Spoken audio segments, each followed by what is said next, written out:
क्या वाकई महबूब कदमों में आ जाता है? अल्लाह चाहे तो आ जाता है। जादू क्या होता है? चलते हुए ऊंट को हंडिया में डाल दे। जादूगर जो है वो ऐसे कलाम का इस्तेमाल करेंगे जो कि शिरकिया होंगे। अमलियात में आप शिरकिया इस्तेमाल नहीं कर सकते। जिन्नात से कांटेक्ट कैसे करते हैं आप? जिन्नात से कांटेक्ट करने के लिए किसी ना किसी का दरमियान में सोर्स का होना जरूरी है। कैसा होता है दिखने में जिन? हर तरह की वो शक्ल बना सकते हैं। आप अपने किसी जिन को अगर अभी बुलाएं और उसको कहें कि 2-1 इंच ये प्याली उठा के दिखा दे, बिल्कुल ऐसा नहीं होगा। मुझे इस चीज से कोई गर्ज नहीं है कोई मेरे पास आए और वो ठीक होता है या नहीं होता। जो रूहानियत मुझे फायदा नहीं दे सकी वो आपको भी नहीं देगी। हालात का अच्छा होना बहुत जरूरी है। बेहतर आमिल होने की एक दलील हो सकती है। मेरी दुआ और आयत करीमा कबूल कर ले। सारी दुनिया पढ़ रही है, आयत करीमा क्यों नहीं कबूल हो रही? बिस्मिल्लाहिर्रहमानिर्रहीम। अस्सलाम वालेकुम।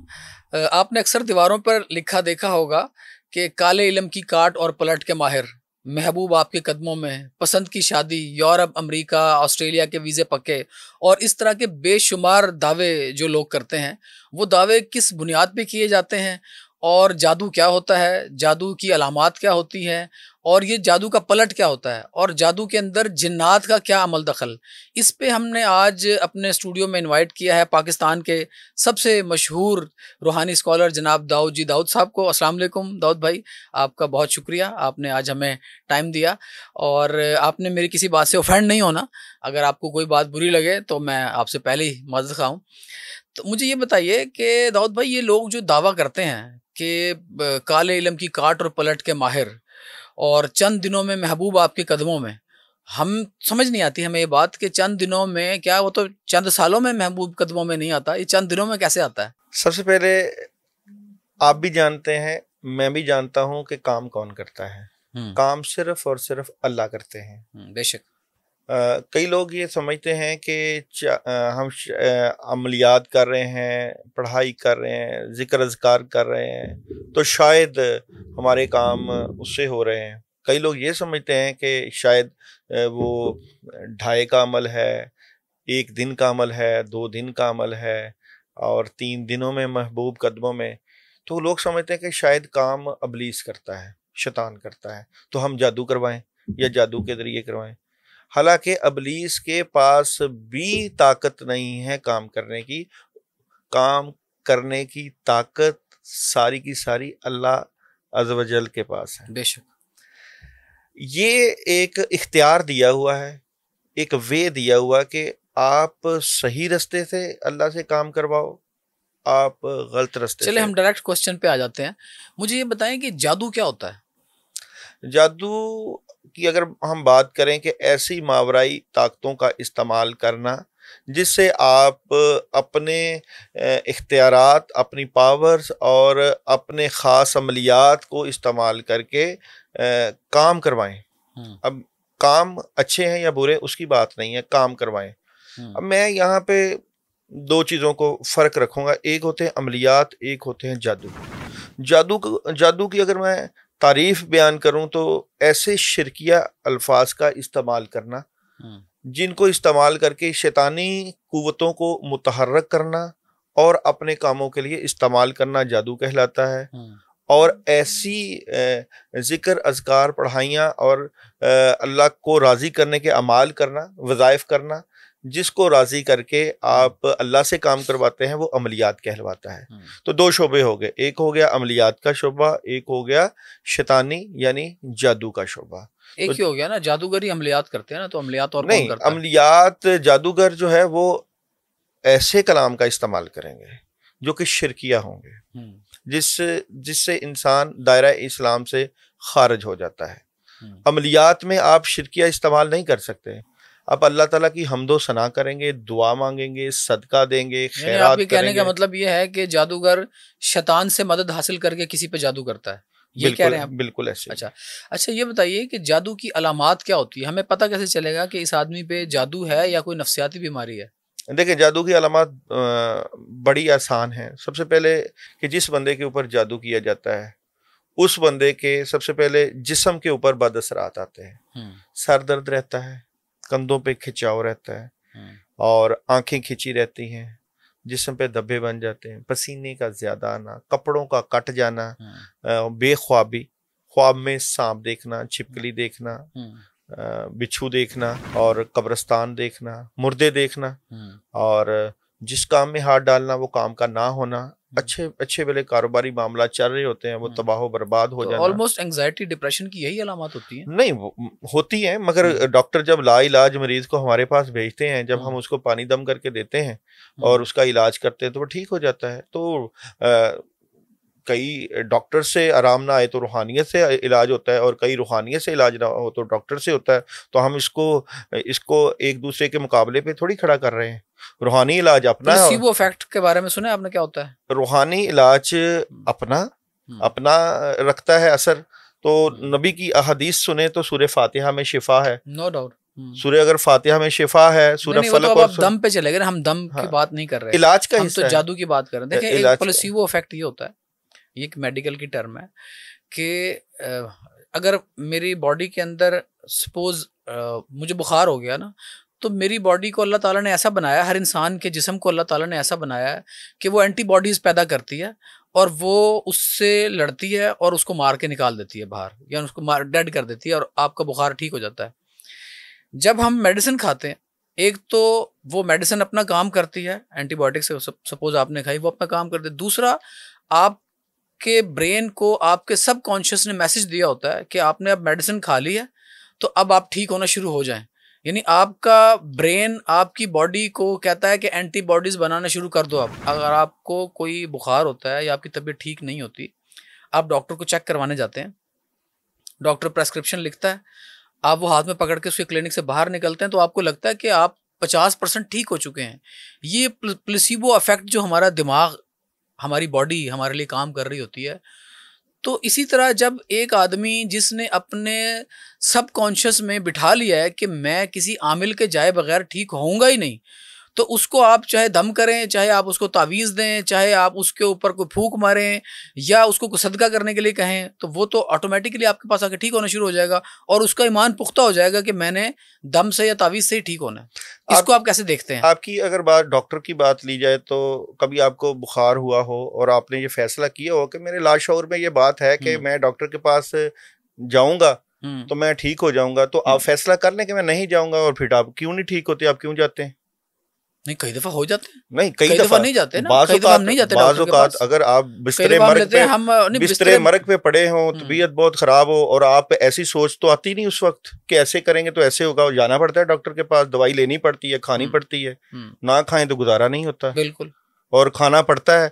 और ये ना हो, ये तो हम यहाँ पे यहाँ पे डॉक्टर की बात पे हम तो एक नफ्सियाती बात को करके, तो क्यों ना ऐसे हॉस्पिटल बना लिए जाएं जहाँ पे आप नफ्सियाती तौर पे जाएं और एक मसनूई डॉक्टर को बैठा दें। आपको एक बंदे को तो पता ही नहीं है, जिस तरह वो एक मिसाल थी कि वो सुई चुभोई और उसको कहा कि आपको वो जो है सांप ने काटा है, तो वो बंदा फौत हो गया। ये बात अपनी जगह पे, मगर ये बात ये है कि इलाज अपनी जगह मौजूद होता है, चाहे रूहानी इलाज हो चाहे मेडिकल इलाज को डिनाई नहीं कर रहा, आप माइंड ना करें, मैं आपके इलाज को डिनाई नहीं कर रहा, मैं तो आपको बता रहा हूँ कि मेडिकल साइंस, हमारा दिमाग, हमारी बॉडी अल्लाह ताला ने ऐसी बनाई है, बिल्कुल ऐसी बनाई है। मैं मानता हूँ, इस बात को भी मानता हूँ, मगर तमाम चीजें अपनी जगह एग्जिस्ट करती हैं। डॉक्टर के पास जाना भी जरूरी है, इलाज लेना भी जरूरी है। जादू की अलामात आप बता रहे थे, जादू की अलामात क्या होती हैं और हम पता कैसे लगाते हैं कि इसको कोई जादू है या कोई नफ्सियाती बीमारी है? देखें, एक अच्छा अमलियात को जानने वाला वो एक अच्छा नफ्सियात को जानने वाला भी होता है। ये बात याद रखिएगा। वो सिर्फ दकियानूसी कि जो बंदा मेरे पास आएगा मैंने उसको जादू ही कहना है, दकियानूसी पे नहीं चलता। उसके पास एक्सपर्टीज होती हैं। कई कलाम ऐसे मौजूद होते हैं जिनको पढ़ा जाता है, उनके पढ़ने से उसको पता चल जाता है रूहानी तौर पे, जिसको इस्तिखारा भी कह सकते हैं। देखिए, इस्तिखारा में आप अल्लाह ताला से मशवरा करते हैं, तो आप अल्लाह से भी तो मशवरा कर सकते हैं कि या अल्लाह पाक, अगर मैं इस मसले में, परेशानी में या मुश्किल में हूँ, मैं समझता हूँ कि मेरे पे जादू है, तो या अल्लाह पाक मैं आपसे मशवरा कर रहा हूँ कि अगर मेरे पे जादू है तो मुझे वो इलामात दिखा दें। तो जब बंदा ख्वाब देखता है तो ख्वाब में अगर अल्लाह ताला उसको वो इलामतें दिखाएं, अब इलामतें क्या दिखा सकते हैं अल्लाह ताला?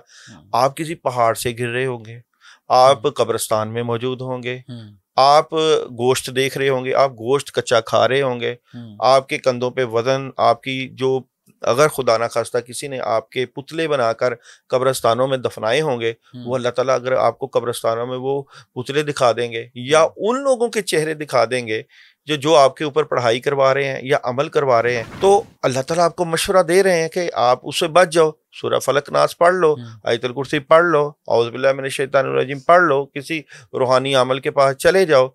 तो अल्लाह से मशवरा हो गया। एक तो ऐसे भी हो सकता है, या वो बंदा जो इस शोबे में दस्तरस रखता है उसके पास जाया जाए और उससे पूछा जाए भाई मेरे साथ क्या मसला है। तो वो जब इस तरह के मसाइल के साथ लोग आपके पास आते हैं तो आप कैसे इलाज करते हैं उनका?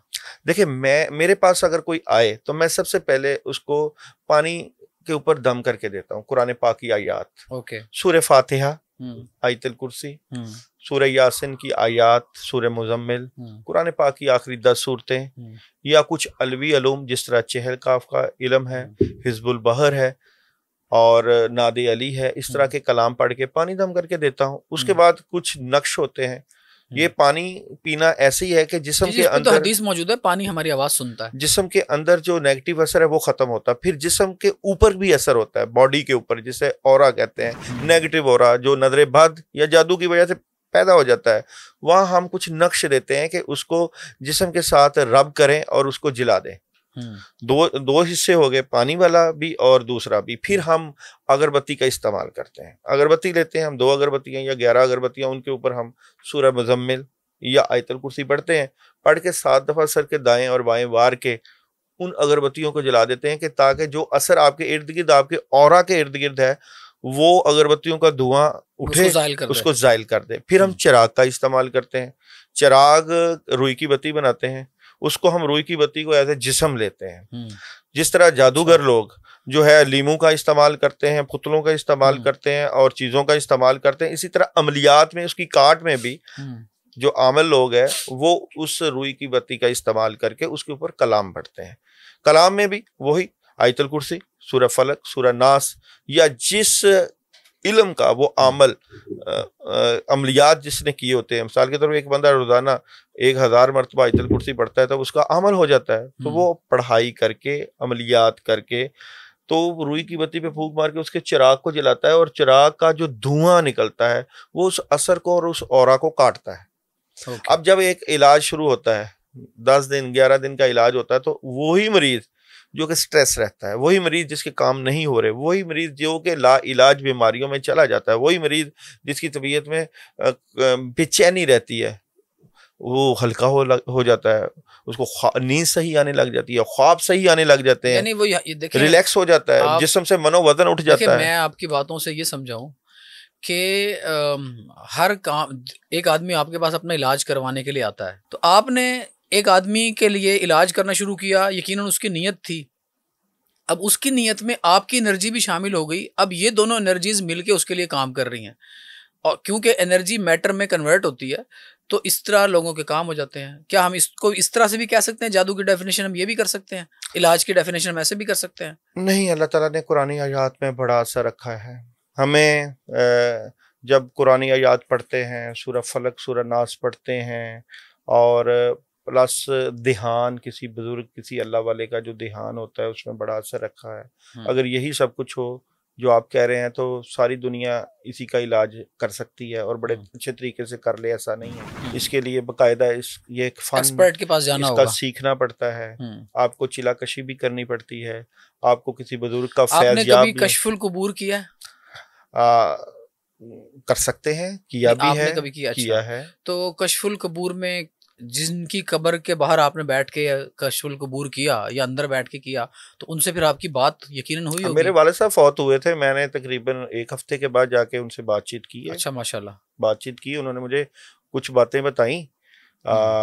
कब्र पक्की करने गए थे, तो मैं बैठा था, तो मैंने राब्ता कर लिया, तो उन्होंने मुझे बातें बताई। उन्होंने जो बातें बताई, क्योंकि जब मैं पढ़ाई की उनसे बात करने के लिए, तो मेरे पास वो जवानी की हालत में, हालांकि उनकी उम्र तो 83-85 साल थी, तो मैंने उनको जवानी की हालत में देखा, खुली आंखों से आपको नजर आ रहे थे। हाँ, अच्छा। तो मैंने उनको जवानी की हालत में, मैंने कुछ बातें की, और उन्होंने जो बातें बताई वो घर वाले वालदा से तस्दीक की कि वालिद साहब ये कहते थे। उस वक्त तो मैं पैदा भी नहीं हुआ था, तो मेरी अम्मी हैरान, हाँ ऐसे ही था, ऐसे ही हुआ था, क्योंकि जो बातें उन्होंने की कि आगे आगे क्या करना है, तो ये कोई मुश्किल काम थोड़ी है, ये तो अल्लाह जिसको चाहे करवा दे।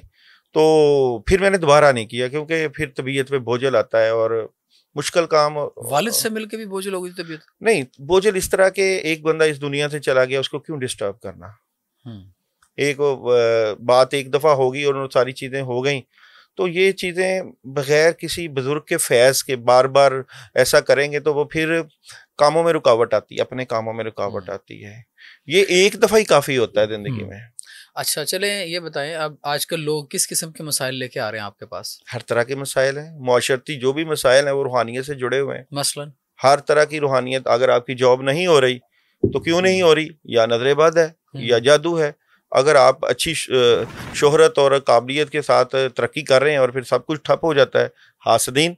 आपको पता है हर चीज, नौकरी ना मिलने में सिर्फ नजरे बद और जादू तो नहीं हो सकता? नहीं, नौकरी ना मिलने में नहीं, तो जिनको मिली हुई है उनको भी तो मिली हुई है ना। अच्छे बुरे हालात जितने भी हों, एक आदमी नौकरी लेने चला जाता है, मैंने कैमरामैन की नौकरी लेनी है, उसको मोबाइल नहीं ऑपरेट करना था, उसको कैमरामैन की नौकरी थोड़ी मिलेगी। कोई और ले लेगा ना, जो जहां एग्जिस्ट करेगा उसको वहां की नौकरी मिलेगी। ऐसा थोड़ी होगा कि अगर आपको अच्छा खाना पकाना होता है तो आप हॉस्पिटल जाएंगे, जी मुझे यहाँ पे मेडिकल में रख लें, ऐसा थोड़ी होगा। जो जिस चीज में एक्सपर्टीज हासिल करता है, कोई नौकरी भी नहीं मिल रही उसको, आप कह रहे हैं कोई नौकरी नहीं मिल रही।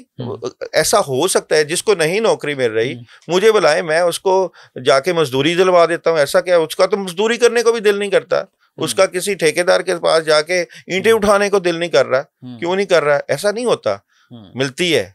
ये दिमाग में एक तो होती है हड हरामी और एक होती है वैसे ही बंदे का दिल ही ना करे। तो मुझे नहीं लगता कि जिसको नौकरी नहीं मिल रही तो वो सारा कुछ जो है वो जादू पे डाल दे या बोगस हसद और कीना पे डाल दे।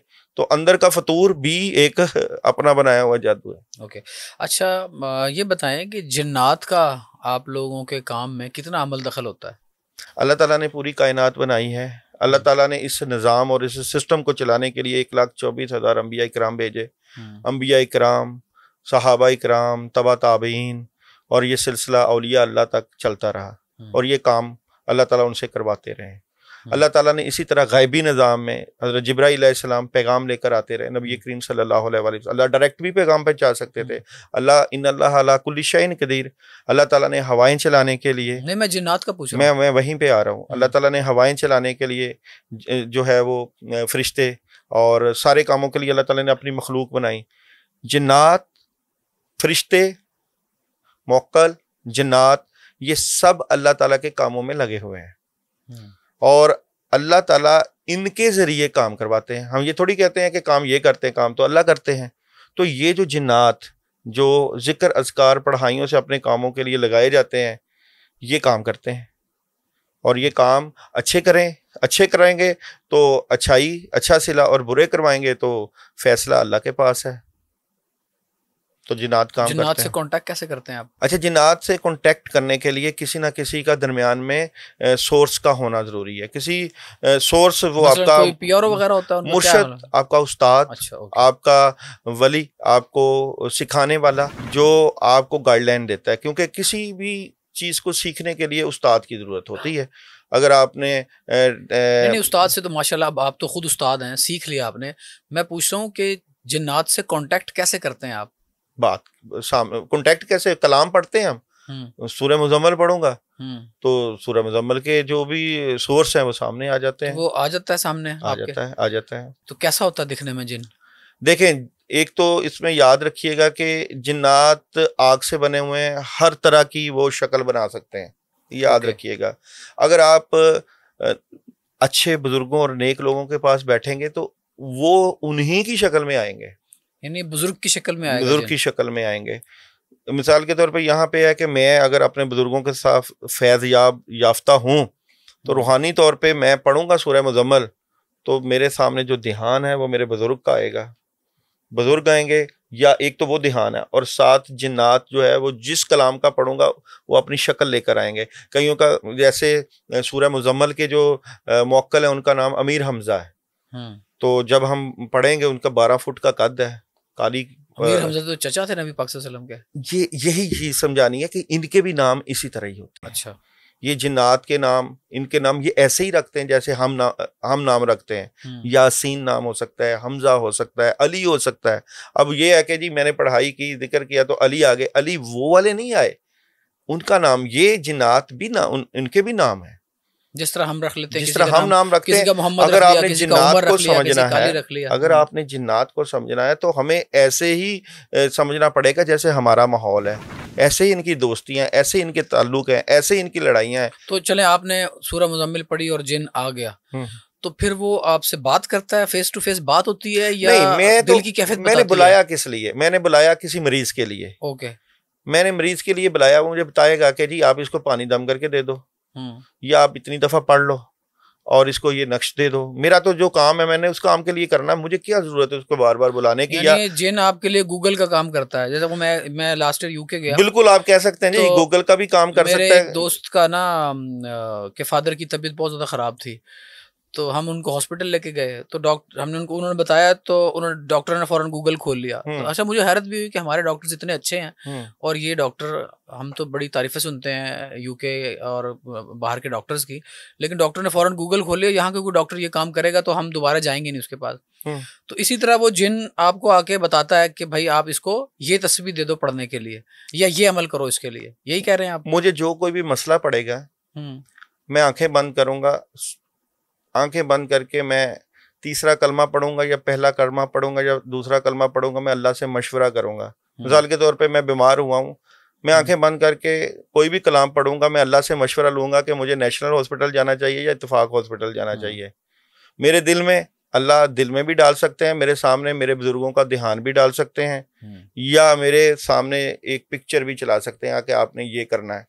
तो मैंने अपनी सारी जिंदगी ऐसे ही गुजारी है और कभी नाकाम नहीं हुआ। जो अल्लाह ने मुझे मशवरा दिया है वो मैंने किया है और मेरे काम हुए हैं। मैं तो अपनी जिंदगी को, मशवरा कैसे आपके दिल पे इल्हाम आ जाता है, क्या होता है? मैं कैसे इल्हाम, मुझे कोई भी मसला है, मिसाल के तौर पे मैंने आपके पास इधर पॉडकास्ट के लिए आना है, तो मैं आंखें बंद करूंगा, मैं अल्लाह से दुआ करूंगा, कुछ पढ़ूंगा, अल्लाह से मशवरे के साथ जाऊंगा कि या अल्लाह पाक मैं जा रहा हूँ, मेरी काबिलियत नहीं है, मेरी सलाहियत नहीं है, मैं कुछ नहीं कर सकता, आपके चाहने से होना है। एक काम ऐसे करना और एक ना अल्लाह को याद करना, ना दुआ करनी, आंखें उसी तरह मुंह हाथ धोए और जाके बैठ गए। तो इस जिंदगी और उस जिंदगी में बड़ा फर्क है कि आप दुआ के साथ। अच्छा, जिन्नात पे रहते हैं, जिन्नात वाला टॉपिक ना बड़ा इंटरेस्टिंग है, उस पर बड़ा मजा आ रहा है। तो जिन आ गया, उस वक्त आपकी कैफियत क्या होती है? कोई कैफियत नहीं, मैं जिस तरह आपको सामने देखता हूँ उसी तरह उनको देखता हूँ। मतलब मैं आपको जिन लग रहा हूँ? आप जिन तो नहीं है। हाँ। मगर मेरे लिए ये नहीं है कि वो आएगा तो मैं परेशान हो जाऊंगा। अच्छा। मेरे ऊपर असर आ जाएगा, क्योंकि मेरा जिस बंदे की रूटीन की काम होगा उसको क्या प्रॉब्लम है उससे? ओके। जिसने कभी देखा नहीं होगा, खौफ महसूस नहीं होता आपको उससे? खौफ किस चीज का? वो भी मखलूक है।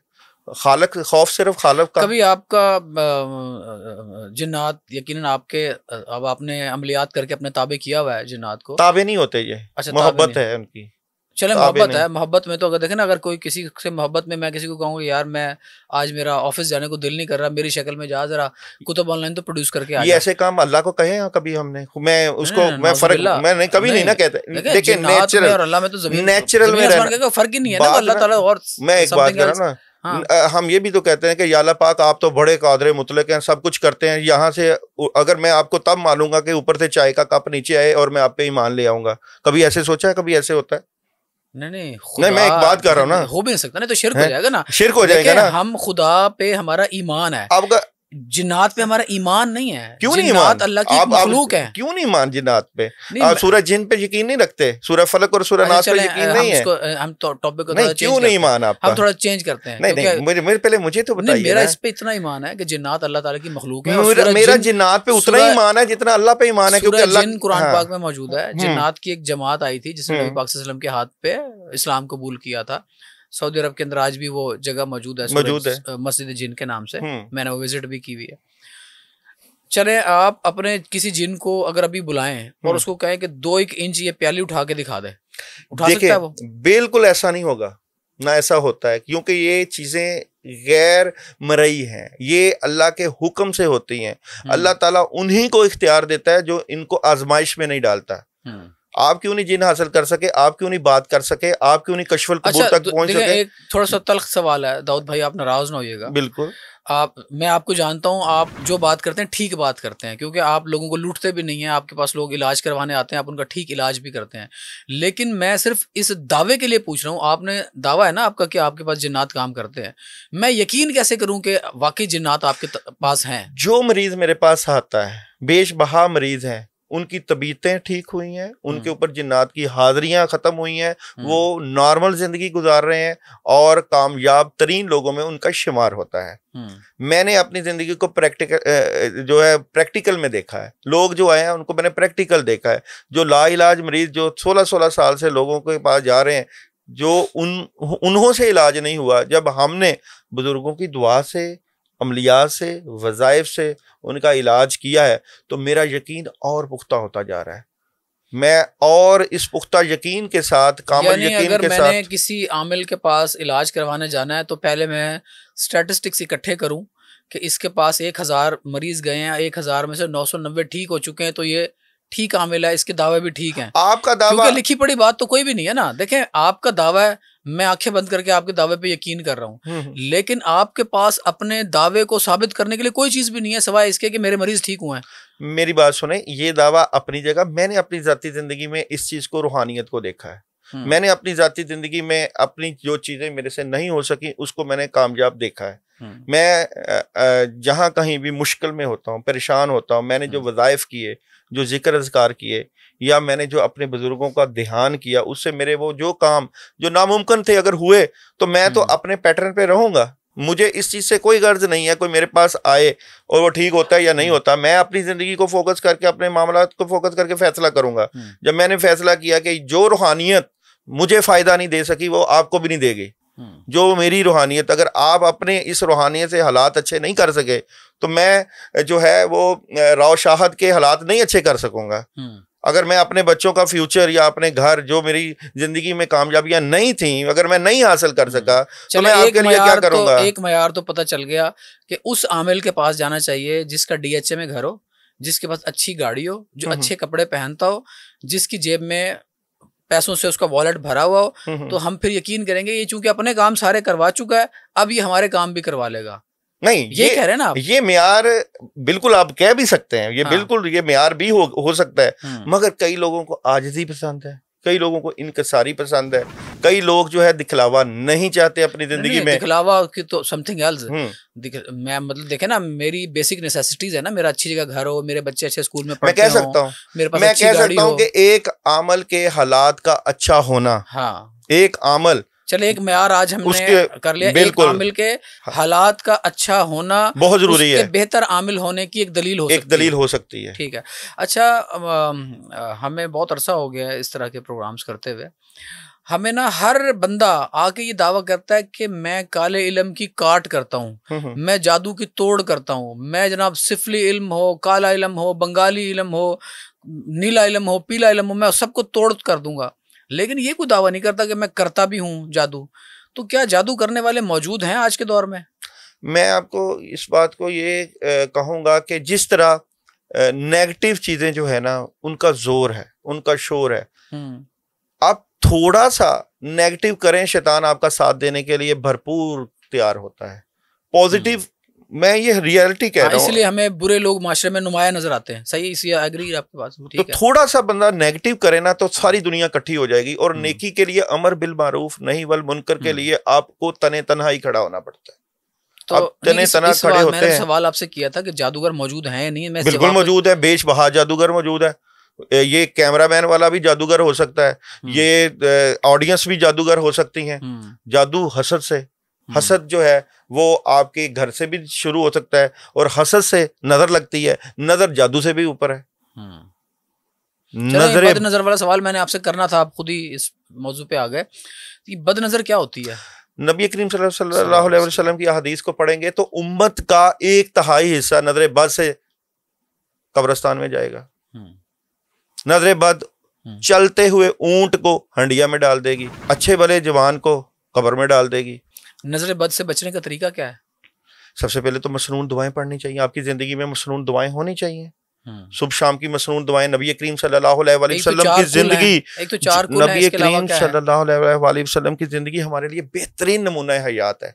आपकी जिंदगी में देखें कि हर चीज की दुआ है, बैतुल खुला जाने की दुआ है, गाड़ी पे बैठने की दुआ है, आईना देखने की दुआ है, खाना खाने की दुआ है, सो के उठने की दुआ है। हमारी जिंदगी में दुआएं भी नहीं है, और हम नमाज भी नहीं पढ़ते, और हम सौमो सलात के पाबंद भी नहीं है, और हम अपनी हिफाजत में कैसे रह सकते हैं? 7200 बलाएं तो हर इंसान के हर वक्त इर्द गिर्द रहती हैं। नजर बद से बचने के लिए औज़ बिल्लाह पढ़ना चाहिए, सूरह फलक और सूरह नास। नबी करीम सल्लल्लाहु अलैहि वसल्लम पर जादू किया गया तो नबी पाक सल्लल्लाहु अलैहि वसल्लम के बाल का इस्तेमाल किया गया, बाल को 7 गिरहें लगाई गई। अच्छा, वैसे ये कमजोर रिवायत है, नबी के साथ जो जुड़ी हुई है जादू की, नबी का रुतबा बहुत बड़ा था। बिल्कुल। मैं अच्छा सबसे एक और बात, नहीं ये रिवायत अगर कमजोर भी है तो मैं आपको एक और बात यहाँ पे ऐड करूंगा कि नबी पाक सल्लल्लाहु अलैहि वसल्लम पे जादू हो नहीं सकता था, उनको इस प्रोसीजर से गुजारा गया।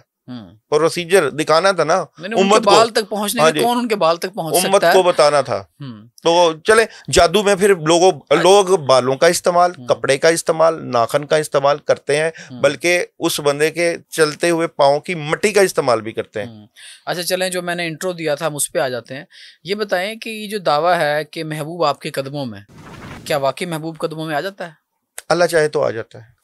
नहीं अल्लाह तो, मैं तो दुआएं मांग मांग के पागल हो गया हूं ना। अल्लाह में तो चाहे तो अगर दुआ तकदीर बदलती है तो महबूब कदमों में आ सकता है, मगर जादू के जरिए नहीं। सवाल अल्लाह से मेरी बात सुने ना, अगर अल्लाह चाहे तो होता है, ऐसी बात नहीं है दुआएं तकदीर बदलती हैं। फिर आमिलीन को दीवारों पे ये लिखना चाहिए कि महबूब आपके कदमों में जाए मस्जिद में। मगर आप जादूगर का लफ्ज इस्तेमाल करते हैं ना वहां पे। जादूगर अगर ये दावा करता है तो काम तो अल्लाह करते हैं। नहीं, काम तो अल्लाह करते हैं। नहीं, हम मेडिसिन खाते हैं, ठीक तो अल्लाह करता है ना। हाँ। मैं बात ये कर रहा हूँ दीवारों पे लिखा होता है। डॉक्टरों ने कभी दावा किया है कि मरीज जो है वो 3 दिन में शिफा हासिल करेगा? नहीं ना करता है। नहीं, बिल्कुल नहीं करता। क्यों? लेकिन वहां पे हमारा कामल यकीन होता है। लेकिन आमिल और जादूगर दावा करते हैं ना, मैं इसलिए बात कर रहा हूँ। गलत करते हैं ना। मैं ये वो गलत या सही, वो गलत करते हैं। मैं आपसे पूछ रहा हूँ। आ सकता है, मैं बात कर रहा हूँ, आ सकता है, मगर ऐसे दावे करके वो शिरकिया बातें करके अपने ईमान से खारिज हो जाता है। चले आज के प्रोग्राम में ये हमारी तरफ से एक पब्लिक सर्विस हो जाएगी। बताएं, लोग अपनी बेगमात को कदमों के नीचे, तो नहीं खैर बुरी बात है कहना, कैसे काबू कर सकते हैं कि उनकी बात माने, उनकी इज्जत करें? बेगमात को काबू करने के लिए उनकी फरमाइशें पूरी करनी चाहिए, जरूर करें। उनके आगे बोलना नहीं चाहिए, उनकी बात में बात मिलानी चाहिए। सवाल रिपीट कर देता हूं, मैं वालदा नहीं कह रहा, मैं बेगम कह रहा हूँ। अगर आप बेगम को वालदा का रुतबा भी देंगे तो कामयाब हो जाएंगे, क्योंकि आप उसको रुतबा ही कुछ नहीं देते। हाँ। आप अगर उनको रुतबा दें और उसकी इज्जत एहतराम और उसकी जरूरतें पूरी करें तो किसी जादूगर या किसी आमल के पास जाने की जरूरत क्यों पड़े? चलें, ये तो एक पब्लिक सर्विस मैसेज आ गया आपकी तरफ से। अच्छा, एक दावा, आजकल लोगों को ना रोजगार के बड़े इश्यूज हैं, रिश्तों के बड़े मसाइल हैं लोगों के पास, इसका हल भी आमिलीन और जादूगर देते हैं।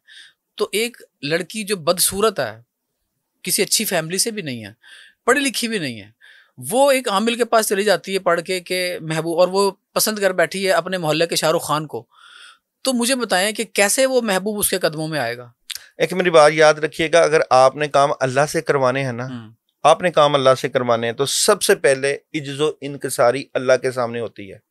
आपको माफी मांगनी पड़ती है कि या अल्लाह पाक, मैं ये काम करवाना चाहता हूँ। मैं अगर ये समझूं एज ए रूहानियत का तालिब इल्म, मुझे अल्लाह से अगर बड़ा काम कोई करवाना है ना, तो मुझे अपनी गुनाहों की एक पोटरी ला के ना अल्लाह के आगे पेश करनी है कि या अल्लाह पाक, तेरे अलावा तो कोई काम नहीं ना करते, तेरी ही जात है ना जो सारे काम करती है। मैंने जिंदगी गुनाहों में गुजार दी, अब मेरी जिंदगी की एक ख्वाहिश बन गई है, मैं इसके बदले में एक कुर्बानी देता हूँ कि मैं इन गुनाहों से। माज़रत के साथ मुझे आपकी बातें सुन के ऐसे लग रहा है कि मैंने रायवंड से कोई बंदा बुलाया। नहीं, देखो अपनी फील्ड की बात करें, उसी फील्ड में आऊंगा, दुआओं पे जा रहे हैं, आप बताएं आप काम कैसे करते हैं? मैं उसको आयत करीमा पढ़ने के लिए बताऊंगा। ये बताएं ना आप। मैं बताऊंगा ना। आप कह रहे हैं कि दुआएं मांगे अल्लाह ताला से, वो तो मुझे मालूम है। आयत करीमा पढ़ने का तरीके की नियत कौन करेगा? यही तो बात है ना कि या अल्लाह पाक, गलतियां होगी, माफी है कि मेरी दुआ और आयत करीमा कबूल कर ले। सारी दुनिया पढ़ रही है, आयत करीमा क्यों नहीं कबूल हो रही? बताए ना। आमिल पढ़ेगा तो कबूल हो जाएगी। फिर माफी मांग के पढ़े ना। आयत करीमा को बतौर इस्तग़फ़ार क्यों नहीं कौन पढ़ता? मतलब आयत करीमा को भी पढ़ने के तरीके, फर्ज किया आयत करीमा से काम होते हैं, बतौर इस्तग़फ़ार आयत करीमा पढ़े। कहने का मतलब ये है कि वो मासूम लड़की, मुश्किल से वो मासूम लड़की जिसने जिंदगी में कभी कोई छोटा मोटा शायद नमाज एक बात याद रखिएगा कि वो माफी मांगे। जब आयत करीमा पढ़ेंगे तो वो जो उसने पसंद किया है कि मेरी शाहरुख खान से शादी हो, उस आयत करीमा और उस दुआ की बरकत से या तो अल्लाह उसका दिल मोड़ेगा या उससे बेहतरीन रिश्ता उसके सामने आ जाएगा। मेरी जिंदगी का तो ये असूल है, मैंने तो ऐसे कामयाबियां देखी हैं। ये ऐसे थोड़ी है कि मैंने एक बच्चे ने आग पसंद कर ली और वो उसको आग तक ही जाना है। जब आप रुजू करते हैं अल्लाह से, जब आप रुजू करते हैं कुरान से, जब आप रुजू करते हैं दुआओं से, तो फिर आपकी डायरेक्शन राइवल में कितना टाइम लगाया दाऊद भाई आपने? देखिए, मैं असातिज़ा के पास बैठता हूँ, औलिया अल्लाह बुजुर्ग नेक लोगों के पास बैठता हूँ, उनकी ही सोहबत से आज मैं अमलियात में हूँ। क्योंकि वो आपकी बातों से ना वो मुझे नहीं लग रहा कि मैं किसी आमिल से बात कर रहा हूँ। सीरियसली, मैं ये मजाक नहीं कर रहा, मैं सीरियस बात कर रहा हूँ। भाई, काम जिसको पता हो ना अल्लाह करते हैं, वो ऐसी ही बातें करेगा। जिसने कहा होगा ना कि काम मैं करता हूँ, वो फिर कहेगा कि इश्तिहार लगाओ महबूब कदमों में, क्योंकि उसने पैसा तो कमाना है। अच्छा चलें, अब एंड में जाते जाते हमारे नाजरीन के लिए अपने ना कोई ऐसे वाकयात, 2-3, ज़्यादा बहुत लंबे ना हो, 2-3 ऐसे वाकयात हमें बता दें जिसमें कुछ जिन्नात की हाजिरी हुई हो या कोई ऐसा अनोखा काम आपके सामने हो गया हो जिस पे सब लोग हैरान हो गए हो। वो ऐसे 1-2 वाकयात हमें प्लीज बताएं। देखिए, मेरे पास तो 20 वाकयात जिंदगी के थोड़ी रोजाना के हैं। नहीं, मैं अपनी फील्ड के बता रहा हूँ। रोजाना के ऐसे वाकयात हैं। कई मरीज ऐसे होते हैं जिनके ऊपर जिन्नात का असर होता है। कई डॉक्टर ऐसे आए हैं मेरे पास, डॉक्टर जो कहा जाता है कि जी डॉक्टर तो इसको मानते ही नहीं जिन्नात को, और नफ्सियात के डॉक्टर भी ऐसे आए हैं जिनके घर में जिन्नात का असर, अल्लाह ताला के हाथ में सब कुछ है।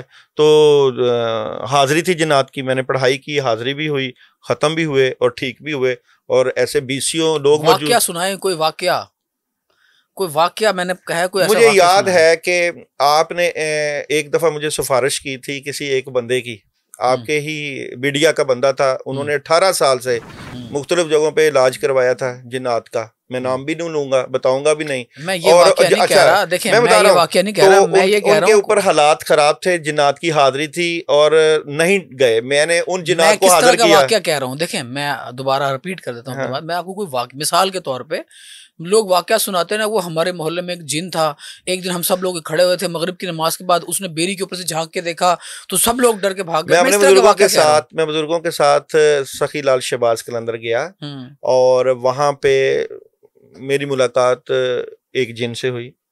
ये मैं वाकया कह रहा हूँ, मेरी जिन से हुई, उनसे मेरा सलाम हुआ, मुसाफा हुआ, और वो मार्शिये के रूप में आया और बुजुर्गों को आके दबा के गया। बाद में वो जैसे ही जाने लगा, उसने कहा मैं दोबारा नहीं आऊंगा। हमने उसका पीछा किया और वो हमारी आंखों के सामने गायब हो गया।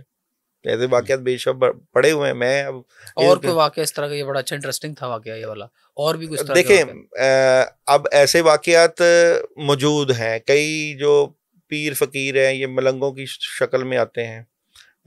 मैं वहाँ पे पत्तों की बाबा बादशाह दरबार गया, वहाँ पे भी मेरी ऐसे जिन्नात से मुलाकात रही एक आध दफ़ा। मगर ये है कि ये मेरी कोशिश से नहीं हुआ, बुजुर्गों की दुआ से हुआ। उन्होंने कहा कि मुलाकात हो जाएगी तो हो गई। Thank you very much Dawood साहब, आपका बहुत शुक्रिया। आज आपने अपने कीमती वक्त में से हमें टाइम दिया और आपसे रिक्वेस्ट है कि प्लीज़ आप हमें पॉडकास्ट के लिए टाइम देते रहिएगा। जी, आपका शुक्रिया। Thank you very much.